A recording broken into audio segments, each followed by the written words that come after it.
Hey, Cypher here, and that title's not gonna inspire a bunch of idiotic comments. No way. I'm in danger! You know I'm going to need to, have a bit to drink. Cheers. I'm sure there's going to be a bunch of civil conversation down there, because that's what happens when you talk about history on YouTube. Sarcasm aside, as King Richard I decrees, bigots get banned, and I will be especially heavy-handed on this episode. Beyond that, you know Team YouTube supports historical denialism and many other forms of bigotry, because it's profitable. So they'll inevitably demonetize this, possibly even age restrict it, as they've done with so many other difficult histories before this. And I think this is a vitally important topic. Firstly, there's a difference between systemic and personal racism.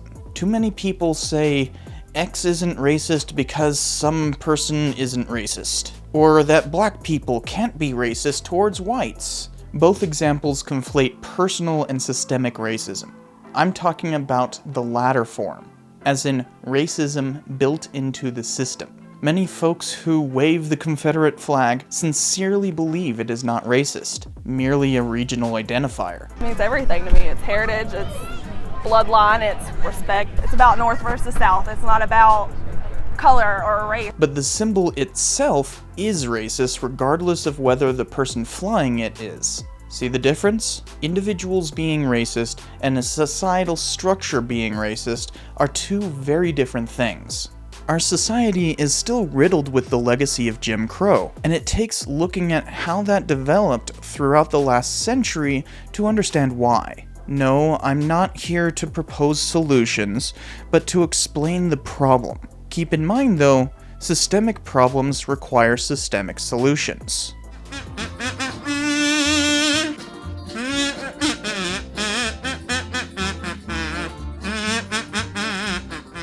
There's no such thing as systemic racism. You're not educational content. You're just a propagandist funded by Democrats. You're being even worse than usual, Crypto. Hey, hold on a second. Why do you have shorter hair than me? We're different characters. Okay, well, continue with your denialist tirade. The demon rats keep control over people like you, as in sheeple, because you people always have to be continually pushing this whole victimhood complex. Sure, there's some crazy racists out there, I'm not denying that, but we defeated Jim Crow like decades ago, bruh. Dude, we're a post-racial society, just like Martin Luther King actually wanted when he said, "I have a dream that my 4 little children will one day live in a nation where they will not be judged by the color of their skin, but by the content of their character." You just wanted to divide us by skin tone. America isn't racist. You are for saying otherwise, dude. Oh, Crypto, you perfect straw man. Not only are there lingering effects of Jim Crow, your denialism serves to perpetuate it. Politicians since Ronald Reagan, who actually opposed Martin Luther King in his day, use that quote to continue their denialism, sometimes literally imposing the kind of racist policies they ardently deny. Systemic racism exists, only in subtler ways than before the 1960s, and that is what this episode is about.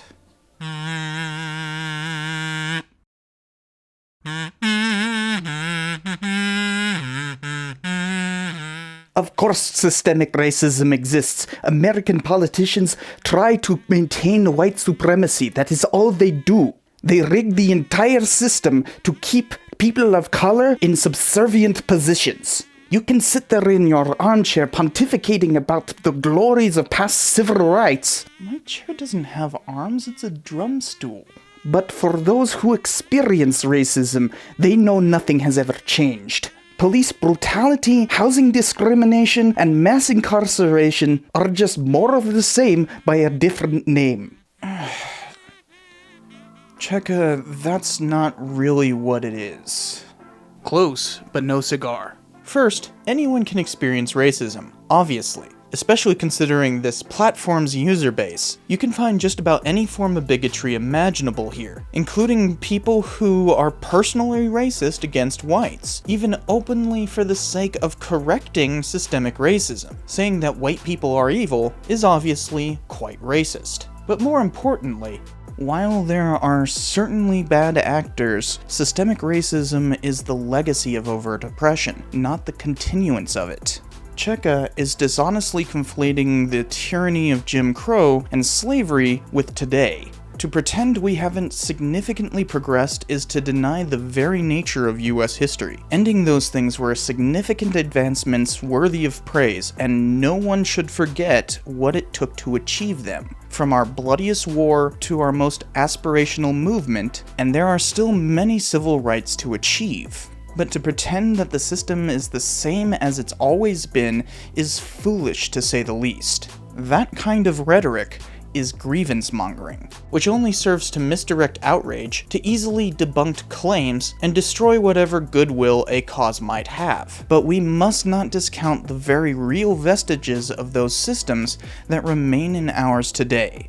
That's what systemic racism is, the creation of a lower caste of non-white Americans separated by their economic and social circumstances and kept in an inferior position through so-called colorblind laws and traditions that hinder people of color more than their white counterparts. This episode will be looking at systemic racism placed upon black people, but the burden of America's racist history is placed upon many more races. Also, remember, I can only show so much for the sake of brevity. If you'd like to learn more, there's a whole bibliography below as per usual. What we'll see is that systemic racism is not necessarily intentional, but it is there nonetheless, allowing for a caste unduly put in an inferior position.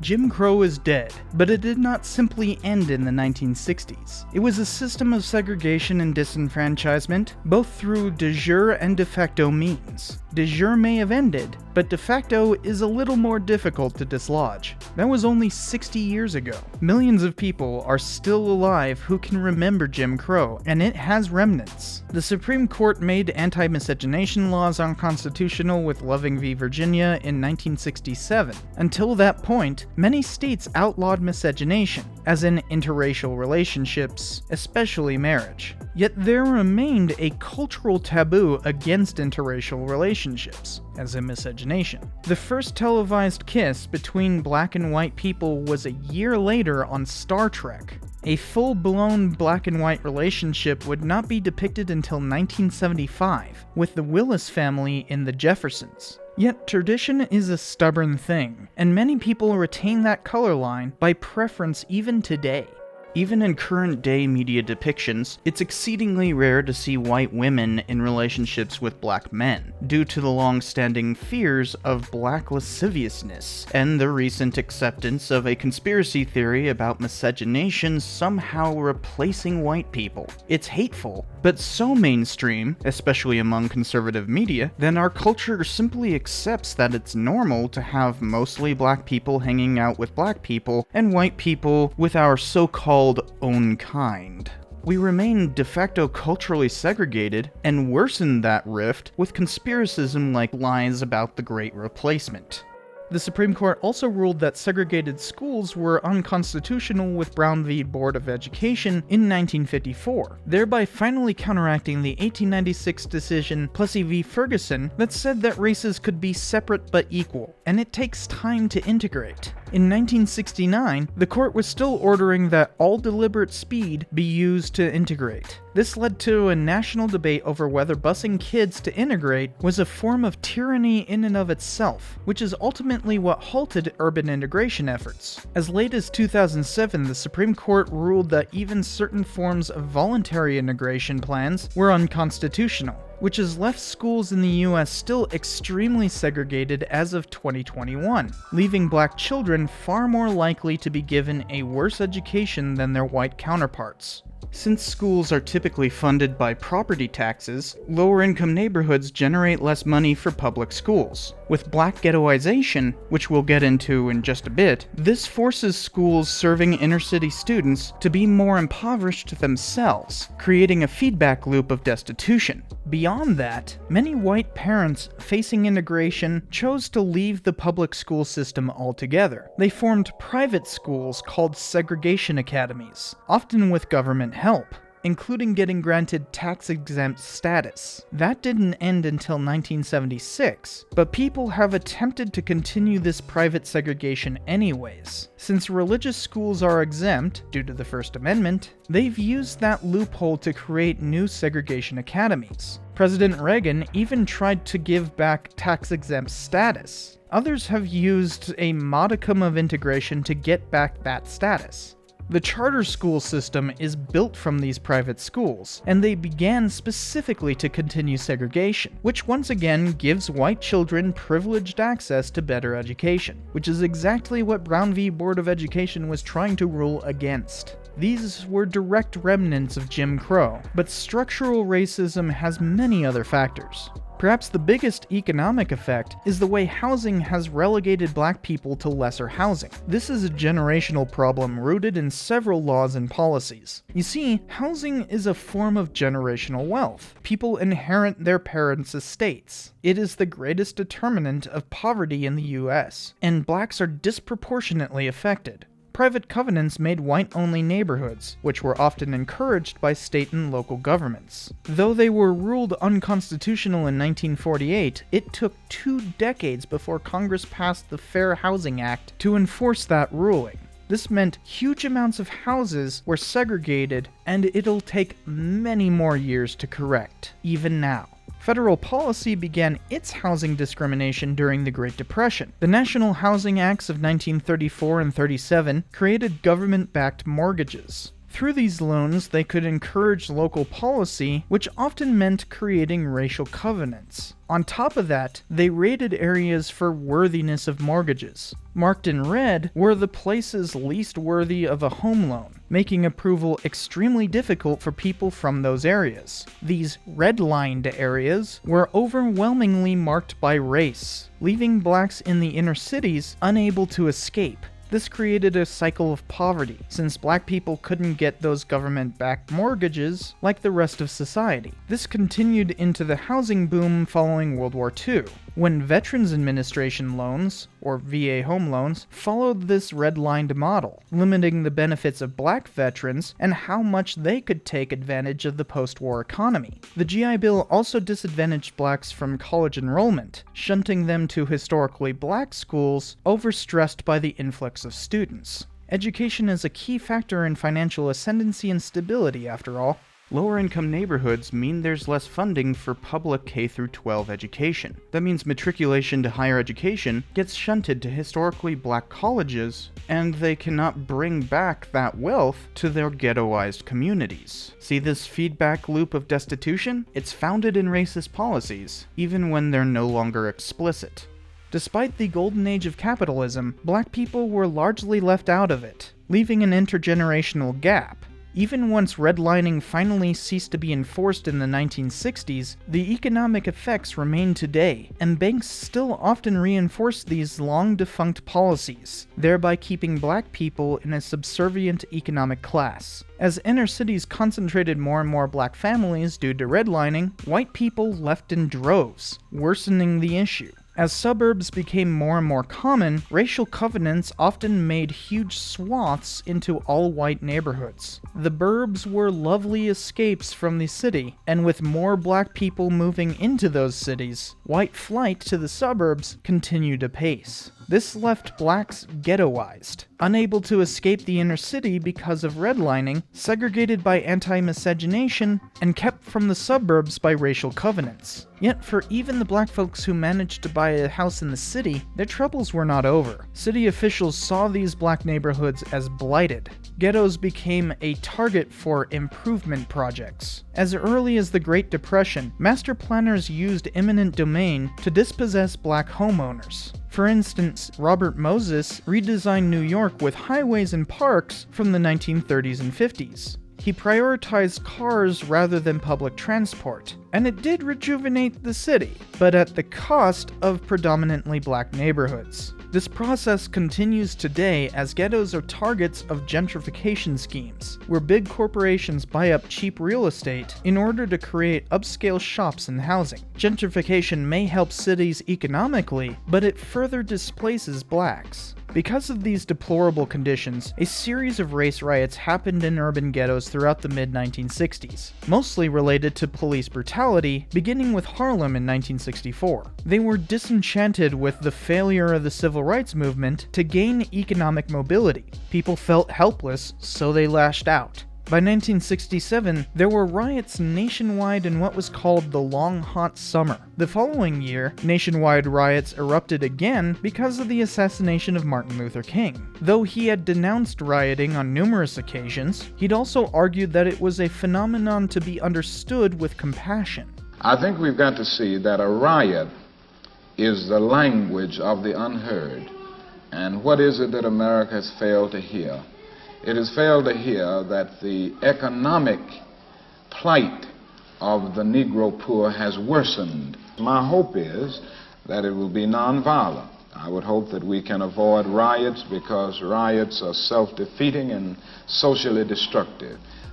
Well, after so many riots, which had killed more than 200 Americans between 1964 and 68, the government wasn't compassionate any longer. So in the 1968 Civil Rights Act, Congress included the Civil Obedience Act, more commonly known as the Anti-Riot Act, which made traveling across state lines to supposedly incite riots a federally enforced felony.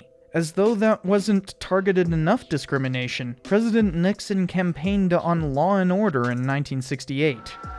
But in a system of government that provides for peaceful change, there is no cause that justifies resort to violence. Let us recognize that the first civil right of every American is to be free from domestic violence. So I pledge to you, we shall have order in the United States. He specifically race-baited about the riots in order to sway Southern votes. The first year of his presidency, the Supreme Court struck down the old tax-based prohibition of marijuana. So the following year, Congress passed a full prohibition, and Nixon announced, America's public enemy number one in the United States is drug abuse. America's public enemy number one in the United States is drug abuse. In order to fight and defeat this enemy, it is necessary to wage a new, all-out offensive. He was not concerned with public health. Instead, he used the war on drugs for political suppression. It mostly arrested hippies, but also caught up civil rights activists. The war on drugs was barely enforced otherwise, at least until Ronald Reagan amplified it during his presidency. Laws targeted black people more than their white counterparts, who equally used drugs, just of a different and more expensive sort. Cocaine was popular, but costly, so the crack variant is diluted and smokable. Because blacks were systemically ghettoized, crack became an epidemic in their communities, making for an easy target. So it took 100 times the amount of cocaine to receive the same punishment that crack users received. Drugs were identified as an inner-city problem. Further still, Reagan enshrined mandatory minimum sentencing, which imposed harsh imprisonment terms on people even caught smoking pot. This led to the mass incarceration crisis we have today. Over 1% of working-age adults are in prison, and of that, 38% are black, despite comprising only 13.4% of our total population. About 1 in 20 black men in their 20s are currently in jail or prison. That was made worse by Reagan beginning to privatize prisons, which incentivized keeping more prisoners for profit. It's neoliberalism at its best. This disparity reinforces the racist notion that black culture has criminal facets. People point to high rates of black single mothers, but refuse to see the underlying economic causation. Crime inevitably follows poverty, and blacks have a 7 times higher murder rate and roughly the same likelihood to be murder victims. With blacks ghettoized, more policing tends to be used in those areas. An idea proposed in 1982 called broken windows theory said that when minor crimes go unpunished, greater ones become dominant. This is where policies like stop and frisk, where the NYPD could stop anyone for any reason and frisk them for illegal weapons or drugs, along with zero tolerance, where a maximum sentence is issued for first-time offenders to teach them a lesson. This compounded the ghettoization problem, leading to over-policing. According to some studies, black people are anywhere between 2.8 and 3.5 times more likely to be killed by police. Around 15% of black people killed by cops are unarmed, as opposed to less than 10 for whites. This is why Black Lives Matter. They are disproportionately killed by a system of militarized police. To escape the poverty that causes this crime, blacks disproportionately need welfare. New Dealers from FDR to LBJ used social programs to lessen wealth disparity, but Reagan fully implemented neoliberalism. While California governor, he put more restrictions on recipients, eliminating much of the system through harsh regulation. People frequently referred to so-called welfare queens, who illegally benefited from welfare programs, and characterized black folk as existing in a culture of poverty. As one open letter to Reagan rather pointedly argued for the disenfranchisement of welfare recipients, these people add nothing to our economy because they are citizens of the United States. They exercise their right to vote. Actually, they are, in my opinion, no more than second-rate citizens, and because they continually draw welfare, I do not believe they should have the right to have a say in our government or how our tax money is spent. That was in California. Reagan used these complaints to cut LBJ-era benefits while he was president. This was a primary facet of neoliberalism, which caused the massive wealth disparity we have today, and it disproportionately affects blacks, hence why they haven't risen from ghettos like the so often promised American opportunity would yield. How can they lift themselves out of poverty without the same helping hand that allowed the American dream to come about in the first place? American prosperity was entirely dependent on governmental intervention. We became so because of exploration, roads, canals, telegraphs, railroads, weaponry, labor programs, the GI Bill, computers, and so much more. All subsidized or invented for the government, which has largely avoided helping marginalized people. Without substantial welfare existing for longer than just a few decades, that generational poverty remains unresolved. I did a video on neoliberalism a while ago if you want to understand the whole economic perspective further.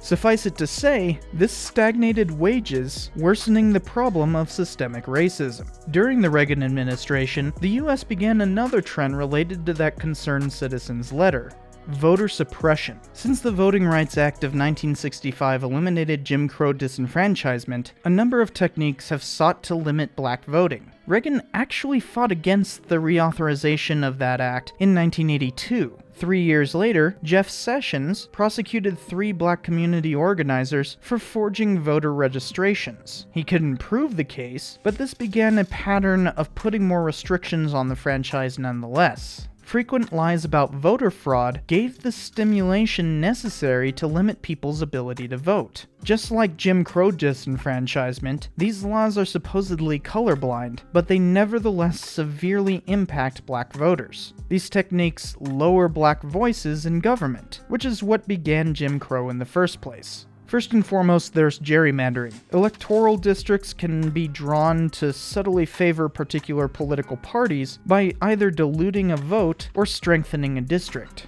It's illegal to create districts according to race, but blacks tend to vote Democrat, and therefore can be targeted through partisan gerrymandering. Sometimes Republicans aren't even very subtle about it. As recently as 2017, North Carolina openly racist gerrymandered, which the Supreme Court struck down. Next, there's voter roll purges. States have the right to purge voters from the registration rolls if they do not use their right to vote often enough. So if they're purged, they have to re-register to vote. But sometimes this is done without notice, so they'll come in to vote the next election and be denied. This is worsened by the rules that ban several ways to register and make that registration more difficult through bureaucracy. making the entire process more of a hassle to all but the most engaged citizens. Just like literacy laws, this procedural disenfranchisement is colorblind, but ultimately affects blacks worse than whites due to their ghettoization.